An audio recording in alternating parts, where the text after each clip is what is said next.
Welcome to the Filmsteins, the podcast where we discuss all things movies. Join us as we dive deep into the latest releases, revisit classic films, and explore the art of cinema. Whether you're a film fanatic or just love a good flick, we've got you covered. From Hollywood blockbusters to indie gems, we'll be breaking down the storytelling, the cinematography, and everything in between. So grab some popcorn, sit back, and get ready for some cinematic magic. If you like what you hear, please consider subscribing to our Patreon at patreon.com/filmsteins. We offer tiers at the $1, $5, and $20 level. For the $5 tier grants the ability to request films for future episodes. Whoa. This is the Filmsteins, where movies are more than just entertainment, they're an experience. They're an experience. All around you.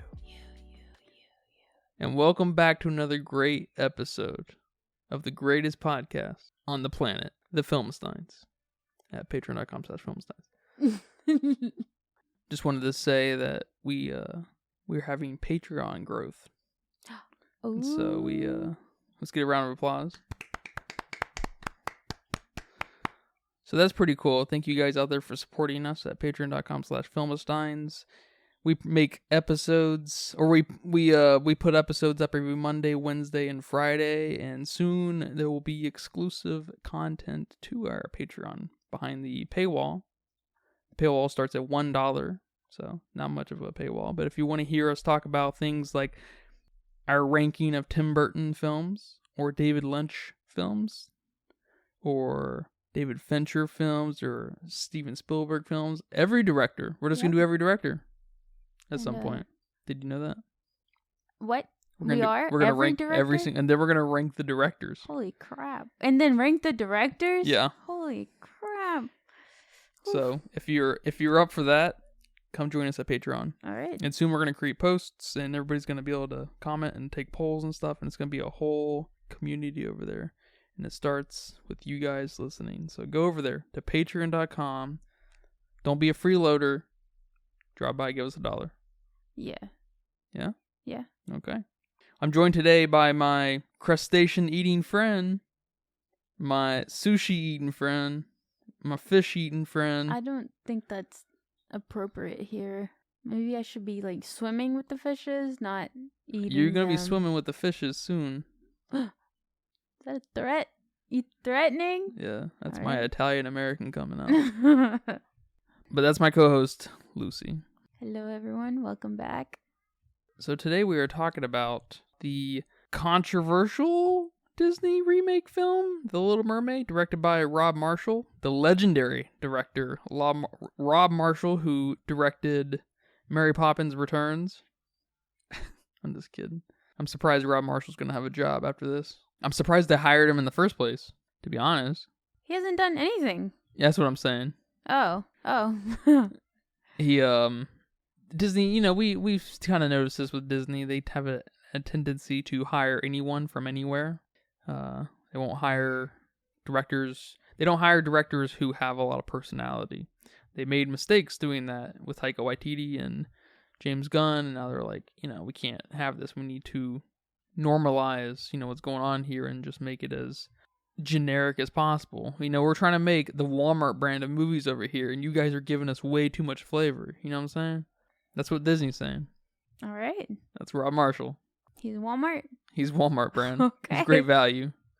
I hope Rob Marshall finds this podcast entertaining. Well, you said it, But it's a hard truth, I know. I'm sorry, Rob. This movie was controversial, right? The 1989 Little Mermaid is one of the most iconic animated films of all time, correct? It's in the Pantheon. Yeah, we came out around the Lion King, Hercules, Mulan era, right? Beauty and the Beast, of course, right? Yeah. So there's a lot to live up to, and we saw some of those others get remakes like Mulan and little Beauty and the Beast, it's just nothing new. There's a real super mixed bag with these Disney live action remakes, and part of me starts to like this film in one way, but this movie sucks. What do you think? Is that too radical? What's too radical? Saying this movie sucks? I don't think so. This movie sucked. You just calling it how it is. I calls them as I sees them. You calls them as you sees them. I couldn't, when we were underwater, and I was like, oh, okay, we have a lot of diversity down here. I don't know how I don't know how Trident is getting around, and apparently his genes are super recessive, because he's hooking up with some Asian girls, some black girls, and they are completely dominant genes, right? Yeah, but None of these people looked mixed with a Spanish dude. That's true. Maybe one did. Maybe the vaguely Hispanic person did. Maybe. But then when we get on land, we realize that we're in the fucking Caribbean, right? And we're just like, what the fuck is going on here?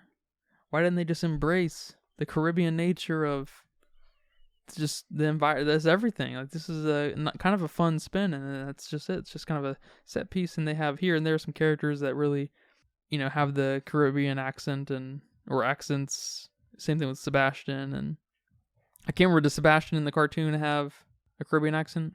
I don't remember. I don't remember at all. I don't remember the original one bit, to be honest. I don't know if I've actually seen it. I thought I've seen it, but I don't know. So this movie kind of, it really hurts it in my mind, because the film just kind of starts to suck, especially when we get on land and we're introduced to Eric, because Eric is goddamn the worst of the worst, right?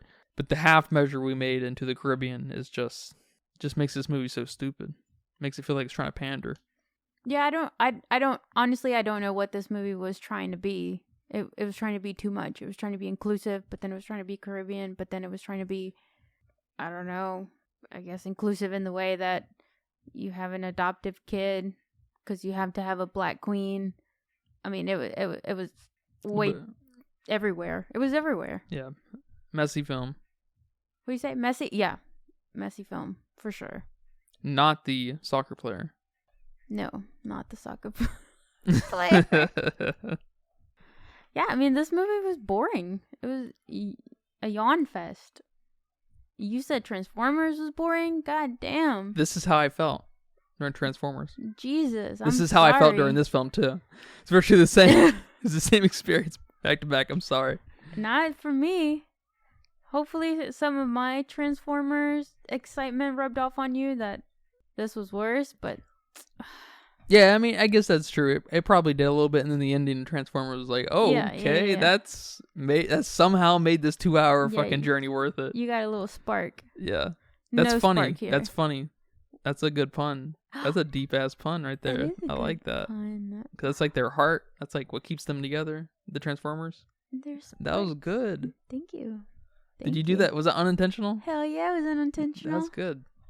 What do you like about this film? What do you like about Halle Berry? I thought she was pretty decent. Oh, I thought she sucked. You thought she sucked? Yeah. I thought everything around her sucked 10 times more than she did. I thought if she had a better cast members, if she had a better director, Halle Berry actually could have been a decent Ariel. Yeah, I don't know. Maybe I'm seeing that no direction here, but I don't think she stood out in any way whatsoever. But I also can't think of someone that I would have replaced her with. Yeah, I couldn't either. So there's something to say there, I guess. But I mean, this whole film, there's not one character that stood out to me that did a great job. Maybe Jessica Alexander. And which character was that? She played Vanessa, which was Ursula's human form. Yeah, she was a little bit of a spectacle because of her. Yeah, she was Ursula in human body. And I guess Ursula would have been the counter to that. Yeah, but she was only there for, 5 minutes? Yeah, I thought Ursula was going to be a bigger personality in this. I thought Ursula was at least going to be purple. What color was she? Was she gray? I think she was human colored, but where she was in her little cave of darkness kind of had a purplish hue, like a dark or a grayish purplish hue that kind of reflected off her skin. Okay. But when she came out of the water, that was all so fucking dark too that I guess you could mistake it for purple or just some kind of darkness to her face. But come on, man, take a book out of Guardians, and I can't recall if there's a purple character there.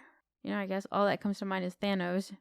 Thanos is purple, right? Yeah, he is. He's a pretty He's a pretty nice purple, actually. Yes. Too, kind of the lavender. Yeah, make her that purple. Yeah, that kind of that's a good point actually, because there is this sense of like naturalism that's happening here, but that's kind of like anti what we got because of how much diversity there is, and this is probably what the 1700s where diversity wasn't really a thing. So you think we would have gotten a little more tamed, less ambitious film in that way? I don't know. It just kind of gets messy. I don't know if diversity is an ambitious thing. I think it's just a thing that either is required because it's part of the story, like it's a natural thing that happens. Like, you have a movie in New York City, you expect to see a lot of different walks of life. Or you have a movie in a college town. Oh yeah, college town, yeah. Or a dorm, a college dorm. Yeah. Okay, I can understand the diversity there. Yeah. But we take the not so important setting of the first one, Scandinavian, wherever Hans Christensen or whatever his name is from, Denmark. It's it's probably pretty vanilla and white, and that's fine. But that's changing that is gonna be a pretty big deal because that movie is very iconic. But you put it in a really loud, kind of really loud, kind of stylish place, at least to a non-Caribbean person. The tropical islands are, that's a pretty interesting place to a lot of people, and they dropped the ball. Yeah, they just didn't go anywhere with it. Even the Queen wasn't of kind of Caribbean nature, other than being, I guess, black. But yeah, and you think Caribbean, I guess you think loud, you think colorful, you think all these things, and we had none of that here. We just got a little bit of the steel drum and music and stuff, but that's also already part of the original film. The steel drum, and I know that's a very Caribbean instrument, but it's such a half measure. It's such a fucking half measure. Yeah, I mean, back to I guess I like how you said it, natural, because I was gonna use the word realism, but it's not realistic, but kind of going for a more natural feel. Even with our cast, with our Sebastian, our flounder, our fish, we kind of make them more natural, and I don't like that. I didn't like any of that. I hated it. Yeah. Yeah. I'm with you. I don't know. You have this. Okay, it's an iconic film, the 1989 version, and then you have this very iconic song that even if you haven't seen the movie, you have heard the song Under the Sea, and you can hear it. It's very, very loud and colorful. So, I mean, come on, you have something here to go on with your theme. And that song was awful. In the original, I think, there's fish playing instruments, everyone's dancing around, number sequence.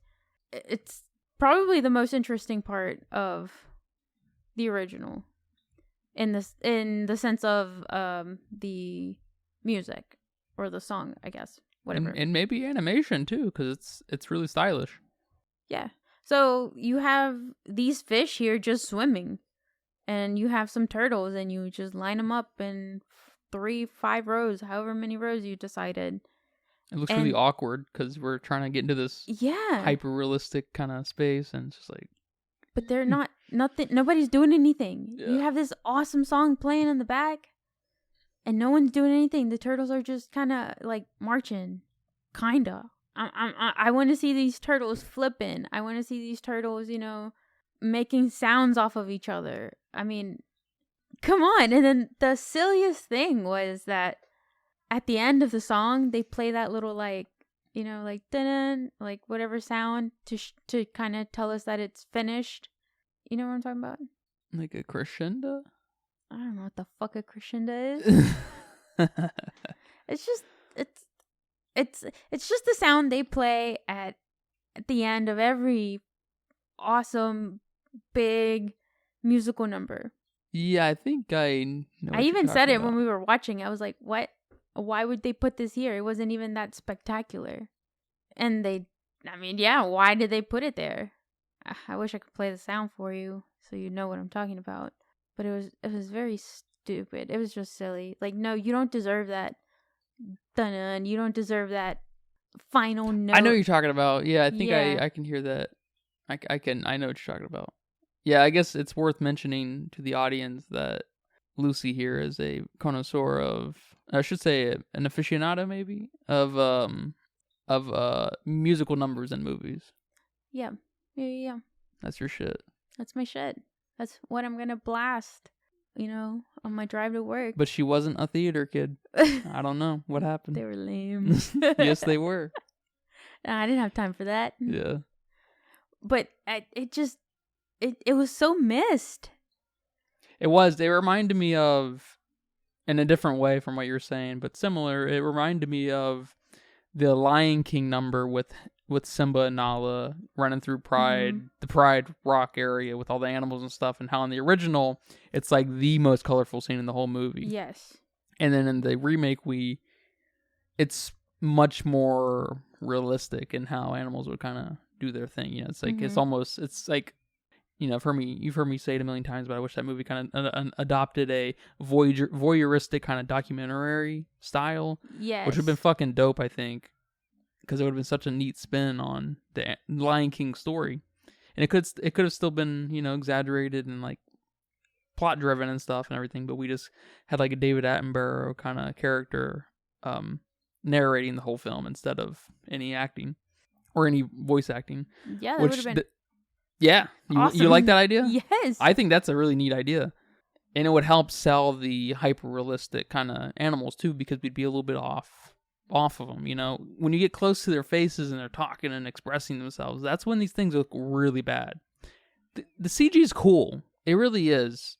I shit on CG and stuff, but it is cool that we're at this point where, in some cases, it can be indistinguishable. But when you're animating in such a way where there's physics involved, or I mean, I guess there's always physics involved and everything, but you know what I mean, like some kind of like thing that's just not going to feel right. It does start to hinder the experience, because your mind knows, and you're just like, why does this feel weird? Because that's what you're feeling, because your mind understands physics better than you think.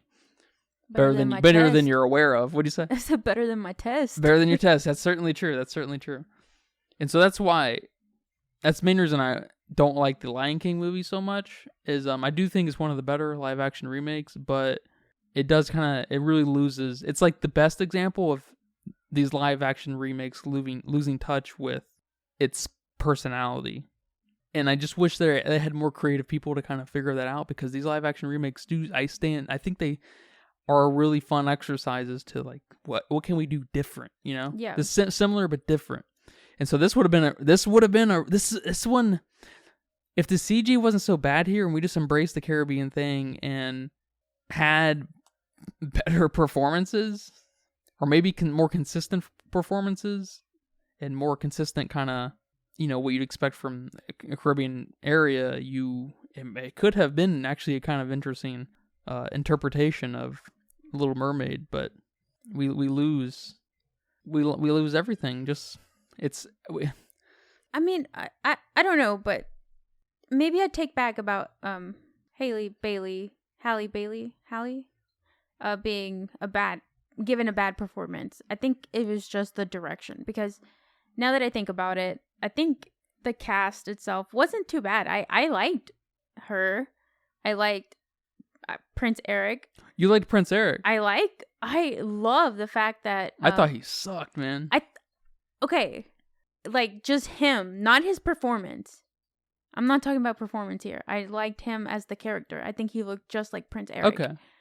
And I love the fact that Melissa McCarthy was going to play Ursula, because she's kind of like that. You see her in all these other movies, and just for some reason you think she's going to fit this great role. And she's not a bad actor or actress. No, neither is Javier Bardem. Yeah, neither. Exactly. He's in a lot of shitty stuff. I don't know what it is about him just doing whatever, like Lyle Crocodile, but he was Sugar in No Country for Old Men. Like, what the fuck? Yeah, I think he's in but it's just, that's my top 3 favorite movies, and because of him. Yeah. So these are not bad No. actors and actresses. It was just such a bad direction they were given, and I don't know, that's where the ball was dropped. Yeah. For sure. Because they're not bad. They just weren't. I don't know, man. I don't know. Maybe it was hard filming, being tied to ropes. You know, it was definitely something different for these characters. And dealing with the CG, of course. Halle Bailey is a very new actress, and she probably, hasn't worked with CG a lot and stuff. And I know they did film a lot of things underwater with her to like get certain kind of motion and stuff, but you could have fooled me because she looked so fucking awkward underwater. Yes. Everyone did. Everyone looked so bad underwater. And was the hair CG entirely? At times it looked pretty good, but man, sometimes it looked really bad. I'm not sure. Especially Javier Bardem's hair. Oh my god, dude. His hair looks so bad.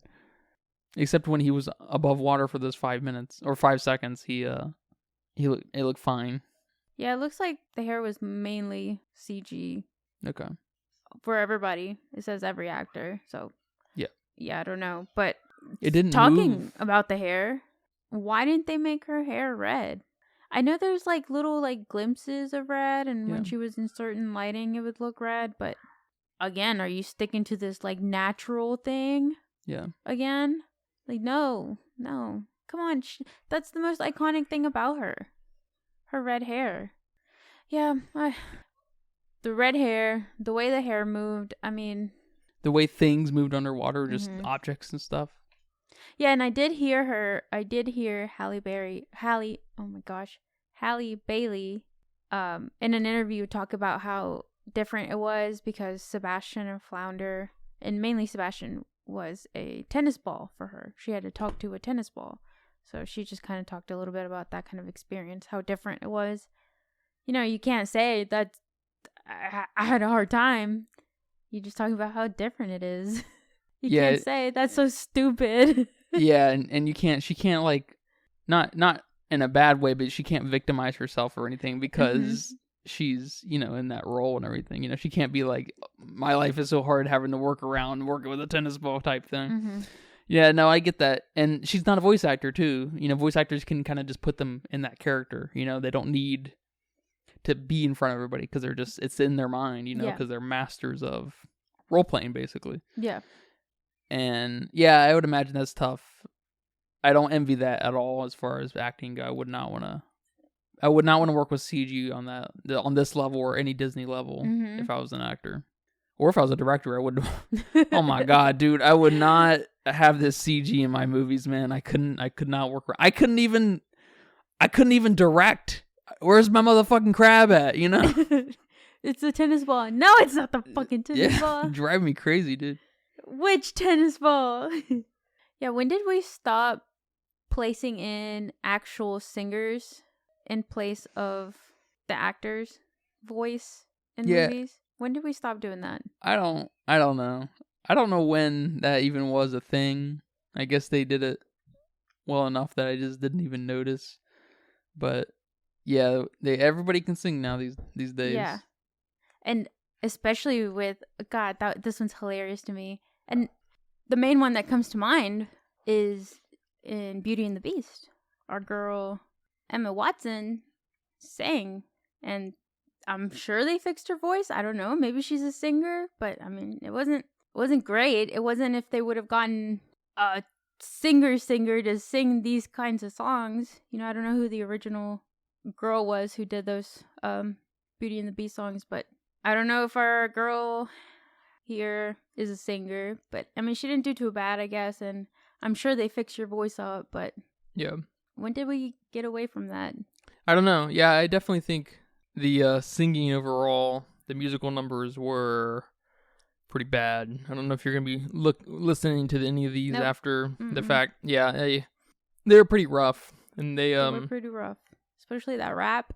The rap was interesting. I I was there for it, but I was just like, this is not happening, is it? But it is happening. But I was there for it. I was like, okay, this is something. I could see that being like the cutest for like a kid. Kind of like, you know, it had a beat. Yeah. It's still a rap. Yeah. You know, so I could see kids being into that at least. But, I mean, come on. Then you go and give Prince Eric a song. That was probably the worst song. Yes. I would say. Yes. The whole, oh my God. I mean, you even said it when she was like creeping on the rock and she was going to do her whole thing with the wave behind her and everything. It's just like, she wasn't singing there, but that little creeping towards the peak of the rock was bad. Weird. That was bad. That was real fucking bad. I couldn't believe how bad that looked. That was, man, whether you're going to watch this film or not, I guess if you're not going to watch this, if you're going to watch the film, you're going to see it. But if you're not going to watch this film, you've got to Google that or something, find that, because there might be a GIF of it or a GIF or whatever of it. However the fuck you say that word. Yeah, I was surprised how bad that was. I was like, what is she doing? What is going on here? Is she about to get on that? And she did. And I was like, oh shit. And she did the thing. And she did the whole, you know, the thing that they tried to make iconic in the original. That's not iconic. No one knows. No one fucking. That's not. I don't know why that's like a T-shirt. You know, I don't know why that's the poster, the logo. It's just like I don't understand that. But yeah, the last thing I want to say, going back to the songs, was maybe my favorite song bit. I guess if I had to pick one, it was "Kiss the Girl." You know, they played a little bit with the plants there. Sure. And you know, this kind of romantic-ish scene. It was the most creative part of the movie. Yeah. Without a doubt. It's kind of we were reaching for that thing you were talking about earlier with the underwater yes musical number. Yes, we hit it a little bit more here. And it just begs the question, why didn't we do that at the most iconic part of, you know, what, or at least at the part of the movie that people are expecting the most delivery from, you know? Yeah. It is, because it's not iconic because it's not, movie just came out, right? But the original, it is the most iconic, the underwater bit. Yeah, for sure. What's the name of the song? Under the Sea? Which one? The Under the Water Yeah, song? Under the Sea. Yeah. Yeah, and this one for Kiss the Girl, I was reading that they changed up some lyrics because the original lyrics were kind of, I guess it was like suggested that Prince Eric just, you know, kiss Ariel however he wanted, you know, without her consent, basically. And then they kind of changed the lyrics up to be a little bit more consensual. That's often how like first kisses go. You kind of just go for it. You know, someone just goes for it. Yeah. That's typically how that works. And you're like, oh shit, okay. Like, excuse me, but I'm thinking about kissing you. Do you mind? You know, you can do that. That can be a charming thing to do and, you know, fun and awkward or whatever, you know, depending on who you're... If that's your personality, yes. And everything, but, you know, I don't know what's up with the consent kissing thing. Yeah, that's funny. And they just, you know, rewrote it a little bit, like, not too much, but to kind of make it more consensual, especially because, you know, our girl Ariel here is mute. She can't talk, so... They needed, I don't know. That's my favorite kind of woman.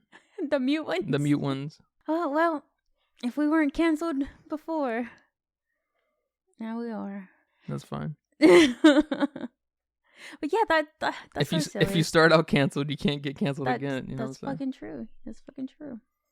But that's just weird. I mean, you're definitely right. Like that's the romance of romance movies. You're like, oh shit, is he gonna kiss her?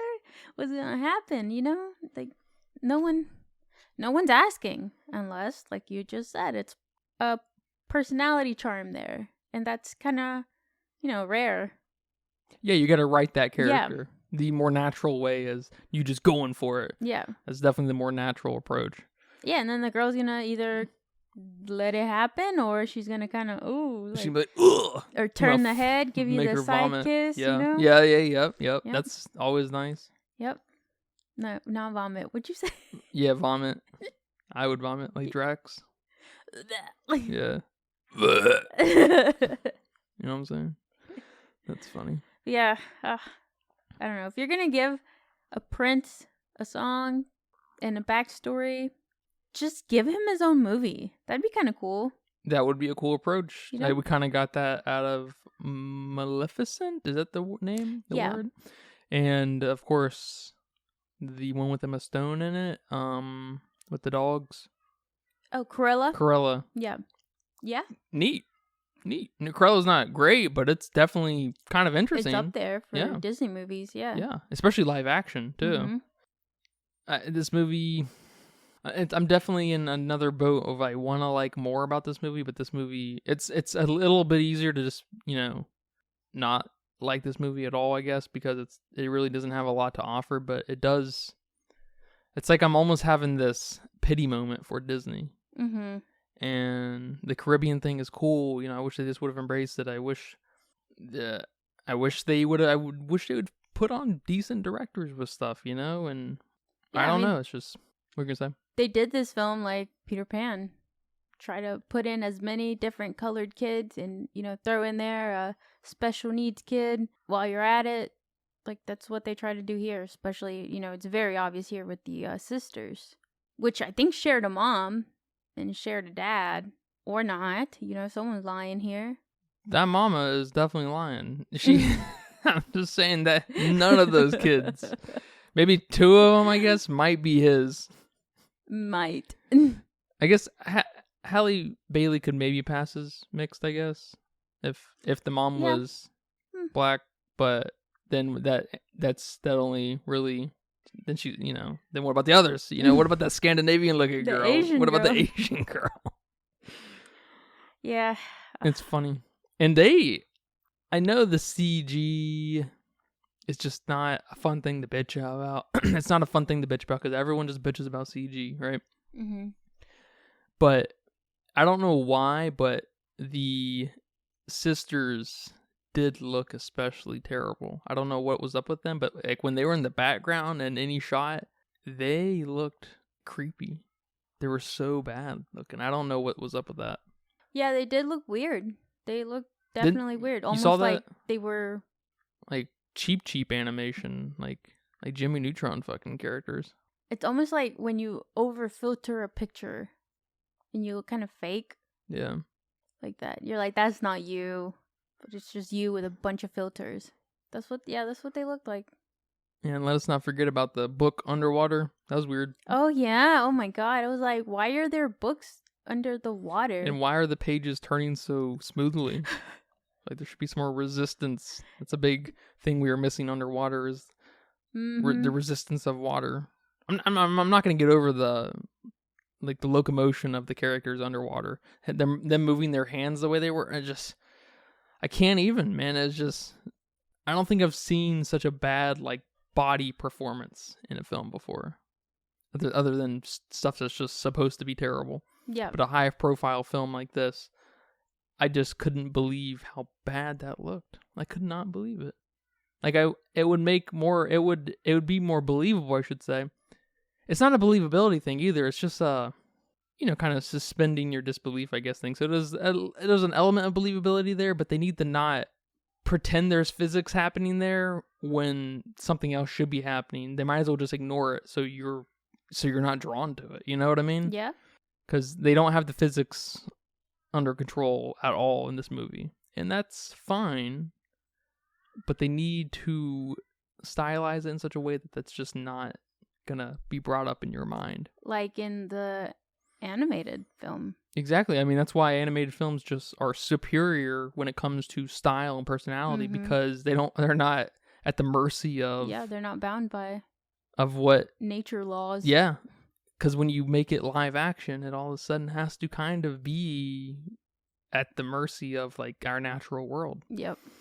Unless you can, prove me otherwise. Like in Barbie or something, where... how, like you said, she fell to the ground and she was, kind of stiff like a doll. Mm-hmm. Which was stupid, but it was funny because it was, somewhat sensible. Yeah. She's a Barbie. It's like the only Barbie thing about the whole fucking movie, but that was kind of funny, right? Yep, I'm gonna suggest to just avoid this film, other than looking up the Halle Bailey bit where she's climbing the rock to thrust into the air with a wave behind her. It's awkward, and it's meme worthy because she's creeping big time. It's weird. Big time. It's weird. It's weird. It is weird. Yeah, I guess to end that, I don't know if I completely agree. Don't watch it. Maybe a person who has taste, don't go watch it. But if you got kids, it's probably a cute watch. Kids like music. Kids like, that's about it. Music. They like princesses. They like mermaids. Yeah, sure. But at this point, just go watch the animated films again. I mean, just they're there. Yeah. It's, you can't pretend they don't exist because you might. Yeah, that's the better of the two. Although, I mean, that's kind of the defense I want to build is with these films that I wish. It's a defense that can't really exist though because they don't do it themselves. But I wish they would just embrace something new and not just try to rehash it.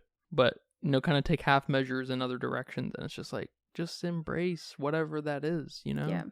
Have some vision, and that's one reason Peter Pan was kind of super disappointing. In a way, I didn't really expect too much. I couldn't be that disappointed, right? But David Lowery was on it, and he did the ghost story, and I love that film.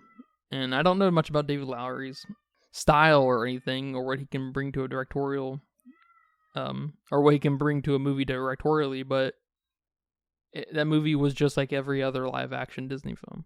Yeah. Except probably the worst of the bunch. That and Dumbo. Take that back. Not Dumbo. Dumbo sucks. Did you like this one more than Did you like Little Mermaid more than Peter Pan? No. About the same?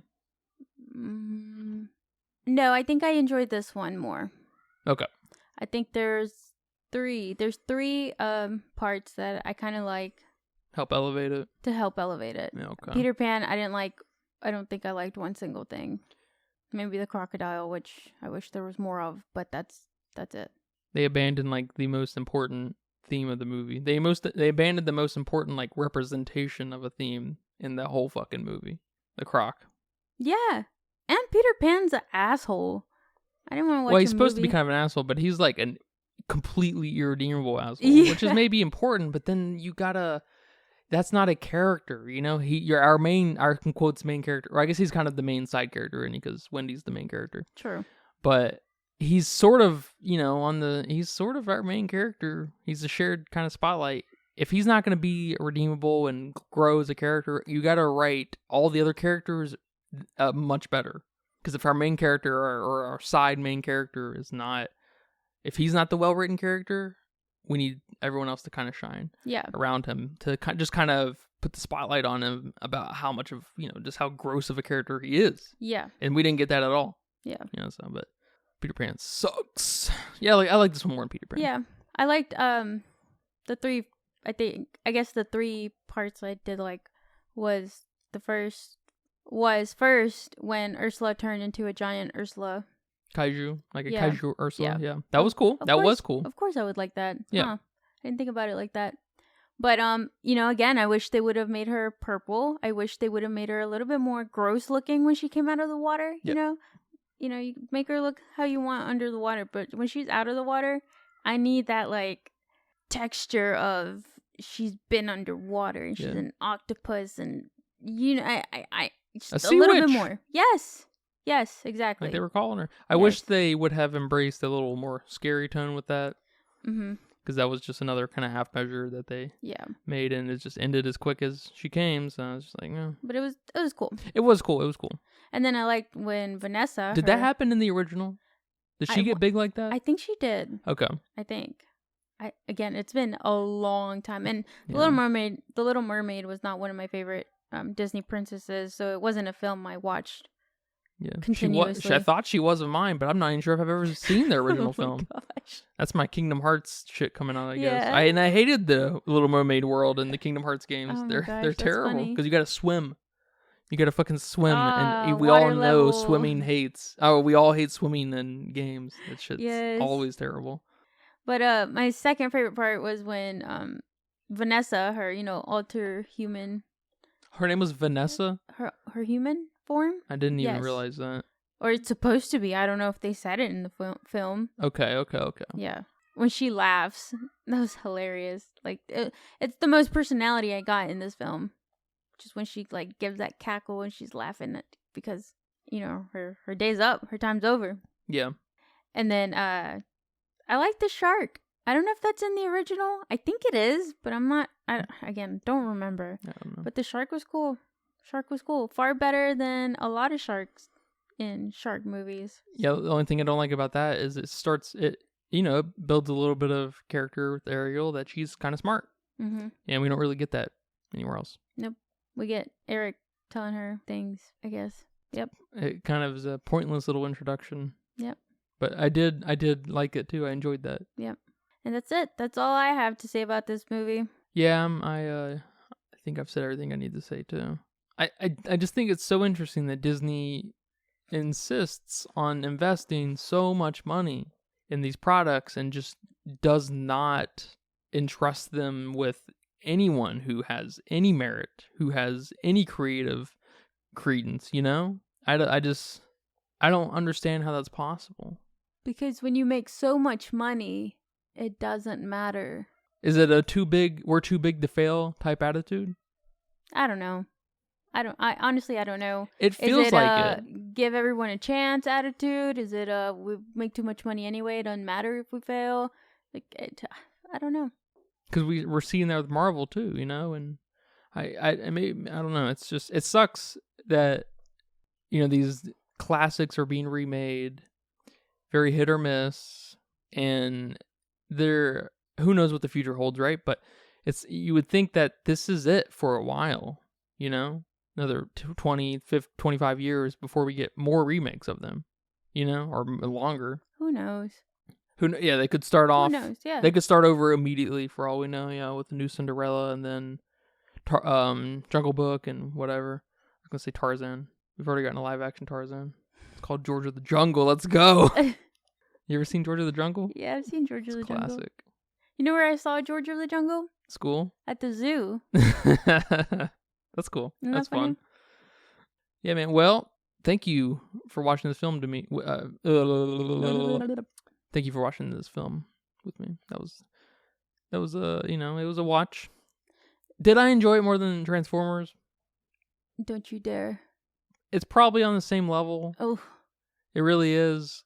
Because our boy Noah over there, yeah, he was rough to watch. No one here was that bad, I don't think. And again, I don't know why Javier Bardem's just so into doing shitty films. I don't know what's up with that. He must have a life contract with Disney or something like that. Sold his soul. So, well, go ahead and tell me, how much do you think this movie costs to make? It's a Disney film. $225. Okay. You locking that in? That's an interesting guess. Are you accounting for the Disney bump, the Disney inflation? Disney films just are inherently a little more expensive. Yes. Okay. Are you trying to tell me something? Should I go higher? 240? No, I want that to be in your equation. Yeah, I accounted for all the CG. How that long? It's Disney. How long is the film? How long? Just over 2 hours? It was over 2 hours? Yep. Oh, okay. I thought it was under 2 hours.